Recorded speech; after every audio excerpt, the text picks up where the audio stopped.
Hi, and welcome back to my channel. I'm Bunny Cakes. So this is going to be my week 6 post-op surgery update. I skipped last week. I thought I made a video. I didn't make a video.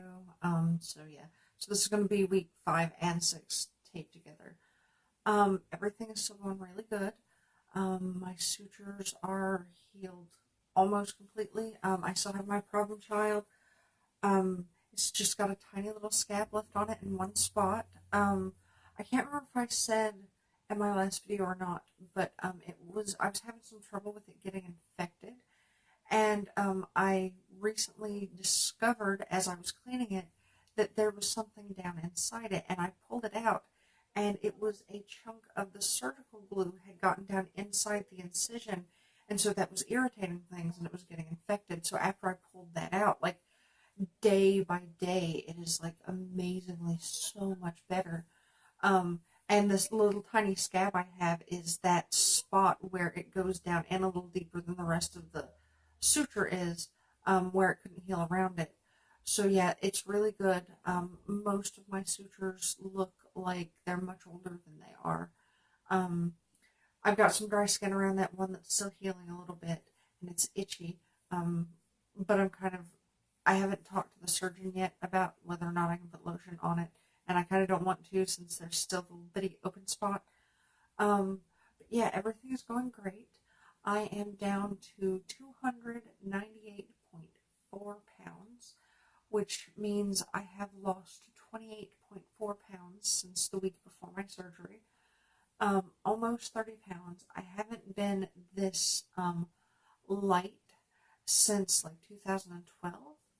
I haven't been under 300 pounds. I was 300 pounds on my Fitness Pal in 2012.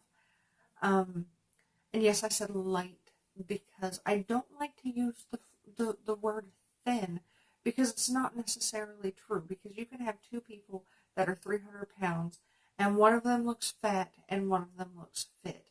And it's because fat weighs less than muscle. So the number that you see on the scale has nothing to do with how thin or thick your body looks. So yes, I haven't been this light since like 2012. Everything seems to be going according to plan. I'm on track as far as I know. I am having some trouble with my medications, which I know I mentioned before. I hadn't been able to get into the doctor yet. I have an appointment on the 1st with my GP, and I'm going to discuss with him like the issues I'm having with my blood pressure medicine and my diabetes medicine. So yeah, I'll see him Wednesday, and then on the 8th I have my follow up with my surgeon where he'll poke my holes and see that everything is okay, and I will speak with nutritionists again to make sure that I'm getting in everything I need to. And on that note, I am getting in all of the protein that I need. The thing that I'm having trouble with is the water. It seems like in order to get in 8 cups of water, I'm going to need to be almost constantly sipping. And it seems like I can do really, really good the first part of the day, and then something happens the second part of the day. Like I'll have like half of my water in before noon, but then after noon, something happens and I stop drinking water. I need to work on that. I am feeling hunger again, and I think I know a lot of people don't still at the point that I'm at. I'd say that a lot of that has to do with the fact that I'm using like the water flavoring packs, and the fake sugars in those sometimes stimulate appetite. But like I'm fine with it. Like I don't super care whether or not I feel hungry, because like all of my other issues in regard to food are gone for the most part. Um, and not only that, but I think that at least to a certain extent, some of my hunger is actually thirst related, because I'm not getting in the water that I need. And I say that because there are a lot of times where like I'll feel hungry, but if I just ignore it, then it goes away. And real hunger doesn't typically work that way, especially not as quickly. Like I'll feel hungry, and then if I just wait 10 minutes, it goes away. Or like if I take a sip of water or whatever, it goes away. And I mean like a small sip, not anything that would even fill my tiny stomach the size it is now. So I think a lot of my hunger pangs are actually thirst pangs. I did have an interesting experience last Wednesday. I had my first encounter eating in public, and it was a buffet style setting, and there were a lot of Southern moms and grandmoms and stuff that didn't necessarily know I'd had my surgery. So I was standing there in the buffet line, and I got, they had all sorts of, it was like stuffing or dressing, whatever you call it, mashed potatoes, there was ham, there was turkey, there was gravy, there was pasta salad, there were 2 kinds of cheesecake, there were rolls and butter, and like 17 different kinds of soda, and like it was just this ginormous smorgasbord. And I went through and I got like 2 pieces of pasta and a tomato from the pasta salad. I got like a tablespoon of mashed potatoes and maybe a tablespoon of the dressing. And I was afraid to eat the turkey because I know turkey can often be dry. So I got like a couple of little thin slices of the ham. And I avoided the rolls completely. And so I just had these tiny, teeny tiny little piles of food on my plate. And I knew that chances were I wasn't going to be able to eat all of that. Because now that I'm on solid foods, for the most part, I know that I can't hold as much. And sometimes I found that it has to do with like the texture of the food too. Like I can eat what feels like a crap ton of chicken salad, but if I eat like a pan-seared chicken breast, I can't eat nearly as much of that. And like it's just weird. I think it's just like the texture where it's softer and more moist in the chicken salad. I can chew it up smaller. I don't know. Anyway, so I walk into the dining area after walking through the buffet, and I got accosted by like 12 different people about asking me like, "Is that all you're gonna eat? Are you okay? Do you not like the food that we have here? We can get you something else." Um, One of the people actually offered to order like pizza. Um, and part of it, I think, is one, I'm a bigger girl, so it's weird to see somebody like me like eating bird-sized portions. And two, like I said, most of the people there were Southern moms and Southern grandmas. And if you've ever been to the South, especially at like a family gathering or a party or like at church or whatever, you know that the way Southern women tend to show you love is that they try to murder you with food. You're not allowed to go to a party in the South and not eat until you hate yourself. It's rules and social norms. So I had to explain to them, that I had had the surgery and that I physically couldn't eat that much. And then, like, I didn't clean my plate either. And it was mostly the ham. The ham was really dry. And so I couldn't get it down because I'm not allowed to drink when I eat my food. So I couldn't, like, wash it down with anything.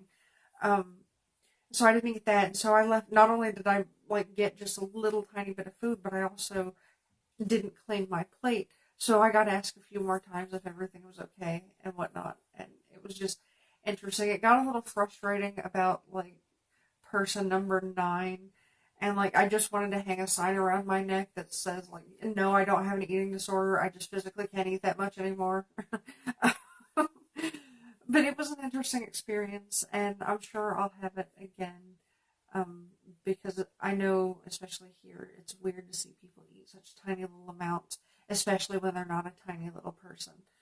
But yeah, it wasn't a thoroughly negative experience, and I'm sure that most of that was related to the nature of the people that I was with at the time, because they were people who definitely wouldn't have behaved negatively towards me. They were, genuinely like caring and worried about me. So yeah, it was an interesting experience. I also had the other day, I think it was a few days before that, I had a day where it seemed like I couldn't keep anything down. And like I was fine that morning. I drank my protein shake, and I'm still at the point where if I want to eat any amount of food the rest of the day, I have to start with a protein shake. Um, and so, like, I had my protein shake, and that was fine. And I think I had a little bit of something a few hours later for breakfast, and that was fine. But then I came home, and I ate, like, a chicken patty and, like, a little bit of broccoli, I think it was. And, like, it wasn't, by me, all means, it wasn't a whole lot of food. And, like, I barely finished eating before I had to go get sick. It was just, like, it hurt. And, like, I started getting the saliva mouth that you get when you need to throw up, and I had to go get sick. I won't go into any more detail on that. And then later, because I had, like, I had lost all the protein from when I ate, I found this recipe for a protein cupcake. And I had eaten some bread before, so I didn't think it would be a problem. And I made the cupcake, and I didn't even eat the whole thing. And, like, I was sitting there and I was fine until I wasn't, and I had to go get sick again. And the protein cupcake, I sort of understood. I was like, okay, most likely I wasn't ready for that much sort of bread. It was really dense. And so I wasn't super worried about that, but I was a little low key worried because, like, I wasn't able to keep anything down. And, like, I stayed up for a little while longer so that I could try to eat again. But I was, like, so nauseous from where I had thrown up twice the two previous meals that I didn't eat anything. I drank some water and I went to bed. And I was like, I'll just try again the next day. And the next day I was pretty much fine. Um, and then just the other day I had another chicken patty. And this time I had the chicken patty and I just had a little piece of cheese on it. There were no extras. And I ate it and I was fine. And then about 5 minutes later, I was sitting there and my stomach started to hurt. And it was like, I didn't need to get sick, but, like, I was, like, at the point of, like, way too much was on the inside of me. And I realized that there is something in the particular brand of chicken patties that we got that is expanding in my stomach. And since there's a teeny tiny amount of space in there, I can handle eating, like, that one chicken patty, and, like, I'll get the overfull pains. But, like, if I eat literally anything else with it, I'm going to get sick because there's not enough space once it expands. So I'm going to avoid eating those chicken patties.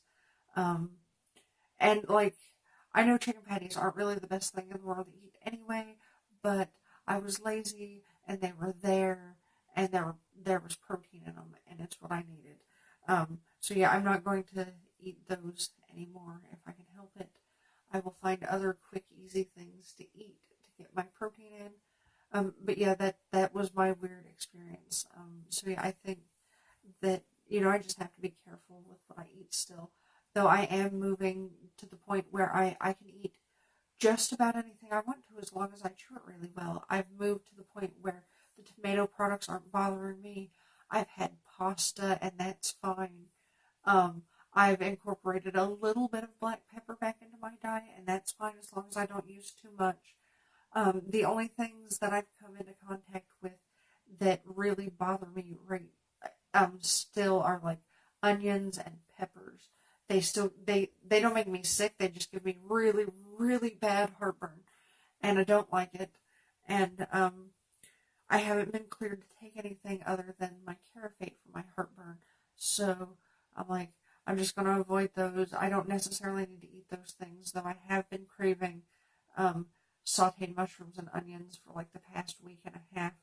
And one of my friends last night, I think it was eating some deep fried onion rings, the battered kind, not the breaded kind, the good kind.